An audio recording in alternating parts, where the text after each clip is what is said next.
ሰላምና ጤና በያላችሁበት ይድረሳችሁ ውድና የተከበራችሁ ቤተሰቦቻችን እንደምን አላችሁልን? ከሁለተኛው የዩቲዩብ ቻናላችን አዲስ ስፖርት ልዩ የተለያዩ የዝውውር ጉዳዮችን የምናነሳበት የዛሬውን የቅዳሜ የምሳ ሰዓቱን ፕሮግራም ወደ እናንተ ልናደርስ እነሆ ዳግም ዛሬም ተገናኘን። ስለምታደምጡን ስለምትከታተሉን ቆይታችሁ ከኛ ጋርም ስለሆነ እጅጉን ከልብ አድርገን ነው የምናመሰግነው። ፉአድ ባህሩ የተለያዩ የዝውውር ጉዳዮችን ወደ እናንተ እያደረስኩኝ ቆይታን አደርጋለሁ። ሀሳብና አስተያየት ካላችሁ ኮሜንት ቦክስ ላይ ልታጋሩን ትችላላችሁ። እኛ ግን በዛሬ ፕሮግራማችን በርከት ያሉ የዝውውር ጉዳዮችን ወደ እናንተ እያደረስን ቆይታን የምናደርግበትን ፕሮግራም ነው ወደ እናንተ የምናደርሰው። እስከ ፕሮግራማችን ፍጻሜ ድረስ ከኛ ጋር እንድትቆዩ በአክብሮት ጋብዛለሁ። ቪዲዮአችንን ላይክ፣ ቻናላችንን ሰብስክራይብ እያደረጋችሁ ቆይታችሁን ከኛ ጋር አድርጉ። ከመሸጋገሪያ በኋላ በድጋሚ ተመልሰን እንገናኛለን። የማንቸስተር ዩናይትድን፣ የአርሰናልን፣ የቼልሲ፣ የሊቨርፑል፣ የማንቸስተር ሲቲን፣ የሌሎችም የአውሮፓ ታላላቅ ክለቦችን ጉዳዮች ወደ እናንተ እያደረስን ቆይታን እናደርጋለን። እስከ ፕሮግራማችን ፍጻሜ ድረስ አብራችሁኝ ቆዩ።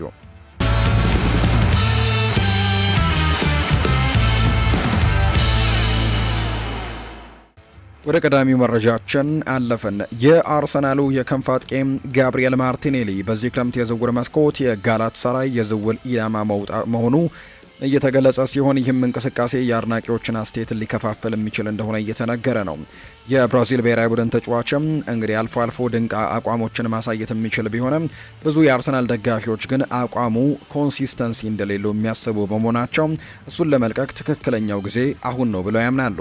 እንደ ጂያሉካ ዲማርሲዮ ዘገባ ከሆነ ጋላታሳራይ በማርቲኔሊ ላይ ትልቅ ፍላጎት ያለው ይመስላል። የቱርኩ ግዙፍ ክለብ የኤሲ ሚላኑን ራፋኤል ሊያውን በሚያስብበት ወቅት የአርሰናሉን ኮከብ ሌላኛው ታዋቂ አማራጭ አድርጎት ይዞት ቀርበዋል። ተስማሚ የገንዘብ ጥያቄ ካረፈ ማርቲኔሊ በዚህ ክረምትም ሊለቅ የሚችል ቢሆንም ዋናው ግን አወዛጋቢ ጉዳይ ላይ ሌላ ተተኪ ተጫዋችን የማስፈረም አስፈላጊነት ነው። አርሰናል በዚህ ክረምት ሊያንድሮ ትሮሳርድን ለቤሺክታሽ የሰጠ ሲሆን እንደ ሞርጋን ሮጀርስ ቼልሲን በመቀላቀሉ ቪኒሲዮስ ጁኒየር ከሪያል ማድሪድ ጋር ኮንትራት በመፈራረሙ ምክንያት በርካታ ከፍተኛ አጥቂዎችን ሳያገኝ ቀርቷል። እንደ ቶክ ስፖርት ዘገባ ከሆነ አርሰናል ብራድላይ ባርኮላን ለቪኒሲዮስ ጁኒየር አማራጭ አድርጎ ሊመለከተው ይችላል። ነገር ግን የሰሜን ለንደኑ ክለብ ያንን የሜዳ ክፍል ለማስተካከል ገና ብዙ የሚቀረው ነገር ያለ ነው የሚመስለው። ክሪስቶስ ዞሊስ ከክለብ ብሩዥ የተቀላቀለ ቢሆንም ወደ ፕሪሚየር ሊግ መምጣቱ ለሱ ትልቅ እርምጃ በመሆኑ አርሰናል ጋብሪኤል ማርቲኔሊ እንዲወጣ ከማሰቡ በፊት ሌላ ከፍተኛ ደረጃ ያለው ተጫዋችን ማስፈረም ሳይኖርበት አይቀርም። የጋብሪኤል ማርቲኔሊ የተቀላቀለ የ2025-26 የውድድር ዘመን ማርቲኔሊ ባለፈው የውድድር ዘመን በፕሪሚየር ሊግ ያስቆጠረው አንድ ጎል ብቻ ቢሆንም በቻምፒየንስ ሊግ ግን 6 እንዲሁም በዋንጫ ውድድሮች ላይ ደግሞ 4 ጎሎችን በማስቆጠር በአጠቃላይ 11 ጎሎችን በማስመዝገብ ጥሩ የሚባል ሀዝን አጠናቋል። በአጠቃላይ ግን ይሄ የ25 ዓመት ተጫዋችም ከዚህ ልቅ የተሻለ ነገር ማሳየት እንደሚችልና ማድረግ እንደሚገባው ምንም ጥርጥር የለውም። ምክንያቱም ቀደም ሲል በ2022-23 የውድድር ዘመን እስከ 15 ጎሎችን በፕሪሚየር ሊግ አስቆጥሎ ነበር። ምናልባትም ሚኬል አርቴታ አሁንም ቢሆን ማርቲኔሊን ወደ ጥንካሬው ሊመልሰው ይችላል። ነገር ግን በአሁኑ ወቅት እንደ ጋላታሳራይ ባሉ ክለቦችም ውስጥ ህይወቱን እንደገና ለማደስ ቢሞክረም ትርጉም የሚሰጥ ይሆናል ተብሎ ይታሰባል። ጋላታሳራይ ትልቅ ስምና ጥቂት ድንቅ ተጫዋቾች ያሉት ክለብ ቢሆንም በቱርክ ያለው የውድድር ደረጃ ከእንግሊዝ በጣም ዝቅ ያለ በመሆኑ ለማርቲኔሊ እንደገና ጎልቶ እንዲወጣ ጥሩ ሊሆንለት እንደሚችል ነው የተገመተው። አርሰናል በድንገተኛ ሁኔታ የቶተንሃሙን ተከላካይ ክሪስቲያን ሮሜሮን ለማስፈረም ፍላጎት ማሳየቱ የተገለጸ ቢሆንም ዝውውሩ የመሳካት እድሉ ግን አነስተኛ ነው። ዊሊያም ሳሊባን በጉዳት ምክንያት ለረጅም ጊዜ ከሜዳ ውጪ እንደሚሆን በመጠበቁ አርሰናል በአሁኑ ወቅት የተከላካይ ክፍሉን ማጠናከር የሚፈልግ ሲሆን ክሪስቲያን ሮሜሮ ደግሞ በዝውውር ገበያው ላይ ይገኛል። መጀመሪያ ዘ አትሌቲክ እንደዘገበው አርሰናል ላልተጠበቀ ዝውውር ለዚህ የአርጀንቲና ብሔራዊ ቡድን ተጫዋች ፍላጎት ማሳየቱ ታውቋል። ሆኖም ግን ስፐርሶች ተጫዋቹን ለሰሜን ለንደን ተፎካካሪያቸው መሸጥ በጭራሽ አይፈልጉም። ፋብሪዚዮ ሮማኖ በዚህ ሳምንት ጥቂት ጥያቄዎች መቅረባቸውን ገልጾ ነገር ግን ወደ ውጭ ሀገር ክለብ የመዘዋወር እድሉ ሰፊ እንደሆነ ነው የተናገረው። አትሌቲኮ ማድሪድ ስለ ኩቲ ሮሜሮ ከቶተንሃም ጋር በክለብ ደረጃ ንግግር እያደረገ ይገኛል። አርሰናልም በዚህ ሳምንት ጥያቄ አቅርቦ ነበር፣ ነገር ግን ስፐርሶች ወደ ውጭ ሀገር መሸጥን ይመርጣሉ። አትሌቲኮ ከተጫዋቹ ወኪሎች ጋርም ንግግር እያደረጉ ነው። ኢንተር ሚላን ከስፐርስ ጋር በውሎች ላይ ተስማምቶ የነበረ ቢሆንም አሁንም በተጫዋቾች መልቀቅ ግን ያስፈልገዋል ሲል ፋብሪዚዮ ሮማኖ ነው ያጋራው። የፋብሪዚዮ ሮማኖ እንግዲህ ግምት እንደሚያሳየው ከሆነ የክሪስቲያን ሮሜሮ ቀጣይ መዳረሻ አትሌቲኮ ማድሪድ የመሆን እድሉ ከፍተኛ ይመስላል። ኢንተር ሚላን በዝውውሩ ላይ ሊሰራ የቆየ ሲሆን በጣም ደግሞ ወደ ተሻገረ ደረጃ ላይ ደርሶም ነበር። የአርሰናል ድንገተኛ ጥረት ክሪስቲያን ሮሜሮ ከቶተንሃምን ለመንጠቅ በሁለቱ ክለቦች መካከል ባለው ከፍተኛ ባላንጣነት ምክንያት አርሰናልና ቶተንሃም በዝውውር ገበያው ላይ አብሮ መስራታቸው በጣም አሳሳቢ በመሆኑ ይሄ ዜና በእርግጥም አስገራሚ ያደርገዋል። ሁለቱንም ክለቦች ወክለው የተጫወቱ ጎልተው የወጡ ተጫዋቾች ቢኖሩም እነ ሶል ካምቤል እንኳን ስፐርስ ወደ አርሰናል የተዘዋወረው በነፃ ዝውውር እንጂ በሁለቱ ቡድኖች ተደራድሮ አልነበረም። እንደ ኢማኑኤል አዲባዮር እንደ ዳቪድ ቤትሌይ ያሉ ሌሎች ተጫዋቾች ደግሞ በቀጥታ ከአርሰናል ወደ ደግሞ ዋይቶቹ ወይም ደግሞ ወደ ቶተንሃም ሆትስፐርስ የተዘዋወሩ አይነበሩም። በመካከል ሌሎች ክለቦችን ተቀላቅለው ያውቃሉ። በወደፊት ጉዟቸው በሌሎች ክለቦችም አሳልፈዋል። በአጭሩ ቶተንሃም ሮሜሮን አርሰናልን እንዲቀላቀል የመፍቀድ ሀሳብ እንኳን የሚያስበው ስላልሆነ ሚኬል አርቴታ ቡድን ስለ እሱ ደግሞ መጠየቁ እንኳን አስገራሚ ይሆናል ተብሎ ይታሰባል። ሆኖም ግን አስፈላጊነቱ ስላስገደዳቸው አርሰናል የተከላካይ ክፍሉን ለማጠናከርና ለሳሊባ ረጅም ጊዜ መራቅም ለመዘጋጀት ከተቻለ ሁሉንም አማራጮች ለመመልከት የወሰነ ይመስላል። ዴይሊ ሜል እንደዘገበው አርሰናል ከአስተን ቪላው ኤዝሬል ኮንሳህ ጋር ስሙ የተያያዘ ሲሆን ይህም ደግሞ ለፕሪሚየር ሊጉ አሸናፊዎችም የበለጠ እውነተኛ አማራጭ እንደሆነ ነው የሚነገረው። የራዮ ቫይካኖ የግራ ተከላካይ ፔፕ ቻቫሪያ የሕክምና ምርመራውን ለማድረግና ኮንትራቱን በመፈረም ወደ ቸልሲ የሚያደርገውን ዝውውር ለማጠናቀቅ ወደ እንግሊዝ እየተጓዘ መሆኑ ተነግሯል።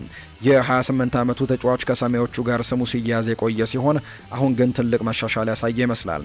ፋብሪዚዮ ሮማኖ ይፋ እንዳደረገው ከሆነ ይህ ተጫዋች ተጠናቋል ሲልም የተናገረው ሮማኖ ቻቫሪያ ለሕክምና ምርመራ በዝውውሩ ላይ መጨረሻ ማስተካከያዎችን ለማድረግም ቸልሲ እንደተጓዘ ጭምር ነው የተናገረው።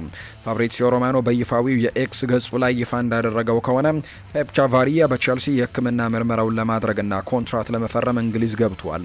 ቀደም ሲል እንደተገለጸው የ19 ሚሊዮን ዩሮ ሲደመር 2 ሚሊዮን ዩሮ ስምምነትም መጠናቀቁን የተነገረው ቸልሲ ከቻቫሪያ ጋር በተያዘ ለረጅም ጊዜ ሲነገር የነበረውን ወሬ ተከትሎ ይሄ ሂደት በአሁኑ በመጨረሻም ወደ መጠናቀቁ በመድረሱ የቸልሲ ደጋፊዎች እንደሚደሰቱ ምንም ጥርጥር የለውም። ቸልሲ ከማርኮ ኮሪያ መልቀቅ በኋላ በግራ ተከላካይነቱ ላይ እንግዲህ ማጠናከር ያስፈልገዋል። የምዕራብ ለንደኑ ግዙፍ ክለብም በዚህ የዝውውር መስኮት መጀመሪያ ላይ ማርኮ ኮሪያን ለሪያል ማድሪድ አሳልፎ የሰጠ በመሆኑ እንደ ቻቫሪያ ያለ ተጫዋችን ማስፈረም ያስፈልገው ነበር። በስታንፈርድ ብሪጅ በነበረው ዝቅተኛ አጀማመር ተመልሶ የቡድኑ በጣም አስፈላጊ አባል ሆነ የቻለው እንደ ኩኮሬ ያለ ቁልፍ ተጫዋችን መተካት ቀላል አይሆንም። ሆኖም ግን ፔፕ ቻቫሪያም ቢሆን ድንቅ ክህሎት ያለውና በእንግሊዝ እግር ኳስ ውስጥም ወዲያውኑ ተጽዕኖ ማሳደር የሚችል ይመስላል። የቸልሲ ደጋፊዎች ክለቡ ኩኮሪያን በወጣት ተጫዋች ከመተካት ይልቅ እንደዚህ ያለ ልምድ ያለው ተጫዋችን በማስፈረሙ እንደሚደሰቱ እርግጠኞች ናቸው። የቸልሲ ባለቤቶች ቀደም ሲል ለወደፊቱ ቡድን መገንባት ላይ ትልቅ ትኩረት ሰጥተው የነበረ ቢሆንም በዚህ ክረምት ግን የተፈተኑና ልምድ ያላቸው ተጫዋቾችን በማምጣት በስልታቸው ላይ ለውጦችን አድርገዋል። ሞርጋን ሮጀርስ፣ ማክሰንስ ላክሯ በአሁኑ ጊዜ የሚሆኑ ተጫዋቾች ሲሆኑ ጆርዳን ሄንደርሰን፣ ዳኒ ዌልቤክ በተወሰነ ደረጃ አስገራሚ ዝውውሮች ቢሆኑም በተጫዋቾቹ መልበሻ ክፍል ውስጥም ጠቃሚ ልምድ ያላቸው ድምጾች ሆነው የሚያገለግሉ ይሆናሉ ተብሎ እንደሚጠበቅ ነው የመረጃ ምንጩ ይፋ እያደረገ የሚገኘው። ሌላኛው የሚነሳው ጉዳይ አሁን ያለው የዝውውር መስኮት አስደሳች የነበረ ሲሆን በተለይም ፋብሪዚዮ ሮማኖ የቪኒሲዮስ ጁኒየርና የያን ዲዮማንድ የዝውውር ሂደቶች በሪያል ማድሪድ ቤት ያሸነፉበት መንገድ የብዙዎችን ትኩረት ስበዋል። ፋብሪዚዮ ሮማኖ በአሁኑ ወቅት እጅግ ታማኝ የዝውውር የመረጃ ምንጭ ሆኖ ሲናገር የዚህ ጣሊያናዊ ጋዜጠኛ ሂርዊጎ የሚለው ቃልም አብዛኛው ጊዜም ተአማኒነት አለው። በሌላ በኩል በሶሻል ሚዲያ ላይ እንደ ፋብሪዚዮ ሮማኖ በብዛት ባይታይም በዝውውር መስኮቱ ግን በተለይ ከአርሰናል ጋር የተያዙ ትልልቅ የሚባሉ ምስጢራዊ መረጃዎችን ይዞ የሚወጣው ዴቪድ ኦርነስቲንም በዚህ የዝውውር መስኮት ታማኝ ከሚባሉት ነው። በክረምቱ በጥር ተጫዋቾች የዝውውር መስኮትም የቅርብ ጊዜ መረጃዎችን የሚከታተሉ እንግዲህ ደጋፊዎችም የተለያዩ መረጃዎችን ከነዚህ ሲያገኙ እንሰማለን። ሪያል ማድሪዶች በዚህ የክረምት የተጫዋቾች የዝውውር መስኮት በጣም ውጤታማ የሚባሉ ዝውውሮችን እንዳደረጉ እነዚህ ሁለት ጋዜጠኞች ይናገራሉ። በተለይም እነዚህ ሁለት ጋዜጠኞች ሪያል ማድሪድ በዚህ የክረምት የተጫዋቾች የዝውውር መስኮት የቪኒሲዮስ ጁኒየርን የኮንትራት እድሳት ያጠናቀቁበት መንገድና ያን ዲዮማንድን ከተለያዩ ክለቦች ፍላጎቶች ፈልቅቀው ያወጡበት የዝውውር መስኮትም እጅግ በጣም ለነሱ አስደሳች ነበር ሲልም ጭምር ነው የተናገረው። ምክንያቱም ያን ዲዮማንድ ከአርቢ ለብዚሽ ወደ ስፔኑ ክለብ ያደረገው ዝውውር መጠናቀቁ ነው። ከዛ ውጪ ፍሎሪያን ፕሌተንበርግ በጀርመንም ይህን መረጃ አረጋግጦታል። በቅርብ ጊዜ አርቢ ለብዚሽ ከተጫዋቹ ጋር ለመስማማት ወይም ደግሞ ኮንትራቱን እንዲያራዝምና በአንድ ዓመት ለማቆየት ለመጣር ትልቅ ጥረቶችን ሲያደርግ ነበር። ከዛ ውጪ ሊቨርፑል ይህንን ተጫዋች ለማስፈረም ትልቅ ፍላጎቶች ነበሩት። እንዲሁ ፓሪስ ሰን ዠርሜን ይህንን ተጫዋች ለመቀላቀል ከጫፍ ደርሶ እንደነበር የሚያሳዩ መረጃዎች በትልቁ ሲወጡ እንደነበር እናስታውሳለን። ነገር ግን በመጨረሻም የዚህ ተጫዋች መዳረሻ ሪያል ማድሪድ መሆኑ አሁን ላይ መረጋገጡ የሚታወስ ጉዳይ ነው። ከዛ ውጪ ሪያል ማድሪድ የቪኒሲዮስ ጁኒየርን ጉዳይ የጨረሰበት መንገድም እጅግ አስደሳች ሆኖለታል ተብሎ ይታመናል። ምክንያቱም ተጫዋቹን ለማስፈረም አርሰናሎች ትልቅ እንቅስቃሴዎችን እያደረጉ እንደነበር የምናስታውሰው ጉዳይ ነው። በመጨረሻም ግን አርሰናል ይህንን ተጫዋች ሳያስፈርም ቀርቶ በአንጻሩ ሪያል ማድሪድ ይህንን ተጫዋች ኮንትራቱን ማራዘሙ ይፋ ማድረጉ ለአርሰናል እጅግ ለሪያል ማድሪድ በጣም አስደሳች አድርጎላቸዋል ተብሎ ይታሰባል። ምናልባት ሪያል ማድሪድ ሰሞኑን ከገጠማቸው ጉዳዮች መካከል ምናልባት ለሪያል ማድሪድ አሳዛኝ የሚሆነው የሮድሪ ዝውውር ብቻ ነው። ሮድሪ ወደ ሪያል ማድሪድ ያመራል ተብሎ ሲጠበቅ የነበረ ቢሆንም አሁን ላይ ግን ባርሰሎናን ለመቀላቀል መስማማቱን ነው ታማኝ የመረጃ ምንጮች ይፋ ያደረጉት። እንደ ፋብሪዚዮ ሮማኖ ዘገባ ከሆነ ባርሴሎና የማንቸስተር ሲቲውን አማካይ ሮድሪን ለማስፈረም የሚያደርገውን ስምምነት ለማጠናቀቅ በአሁኑ ሰዓት በጣም እርግጠኛ ሆነዋል። በዚህ ክረምት የዓለም ዋንጫውን ያሸነፈውና የውድድሩ ኮከብ ተጫዋች በመሆኑ የተመረጠው የስፔን ብሔራዊ ቡድን ተጫዋች በፕሪሚየር ሊጉ ስኬታማ ጊዜያትን ካሳለፈ በኋላ ወደ ላሊጋው ለመመለስም የተዘጋጀ ይመስላል። እስካሁን ሙሉ በሙሉ ያለቀ ነገር ባይኖርም ነገሮች በጥሩ አቅጣጫ እየሄዱ እንደሆነ የሚታይ ሲሆን ባርሴሎና ሁለቱን ክለቦች በተጫዋቹ የዝውውር ዋጋ ላይም እየተደራደሩ ባሉበት ወቅት ሮድሪን ወደ ካምፕኑ ለማምጣት ትልቅ እምነት አለው።